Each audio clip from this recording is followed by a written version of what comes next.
கரூர் மாநகராட்சிக்கு உட்பட்டு வெங்கமேடு ரெட்டிக்கடை தெருவை சேர்ந்தவர் ஆனந்த்.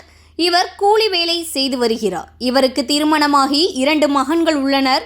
இவரது மகன் ஜெயக்குமார் கரூர் மாவட்டம் பரமத்தி அடுத்த காருடையாம்பாளையம் கிராமத்தில் அமைந்துள்ள தனியார் பொறியியல் கல்லூரியில் ஆர்டிஃபிஷியல் இன்டெலிஜென்ஸ் எனும் AI கோர்ஸ் படித்து வந்துள்ளார். இந்த நிலையில் கடந்த 17ஆம் தேதி வெளியே சென்ற தனது மகன் ஜெயக்குமாரை காணவில்லை என வெங்கமேடு காவல் நிலையத்தில் ஆனந்த் புகார் அளித்துள்ளார்.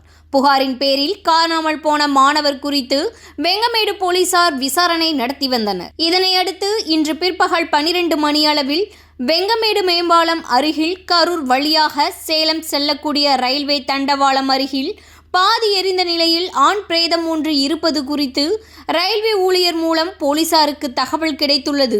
தகவலின் பேரில் வெங்கமேடு காவல் நிலைய போலீசார் மற்றும் ரயில்வே போலீசார் சம்பவ இடத்திற்கு விரைந்தனர். மேலும் காணாமல் போன மாணவர் ஜெயக்குமார் உறவினர்களுக்கு தகவல் அளித்து அங்கு வரவழைத்தனர். சம்பவ இடத்திற்கு வந்த மாணவரின் உறவினர்கள் பாதி எரிந்த நிலையில் இருந்த ஜெயக்குமாரின் உடலை கண்டு கதறி அழுதனர்.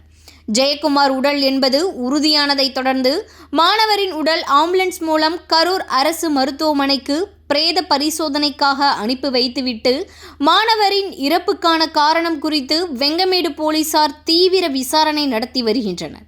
இதனால் அப்பகுதியில் சிறிது நேரம் பரபரப்பு நிலவியது.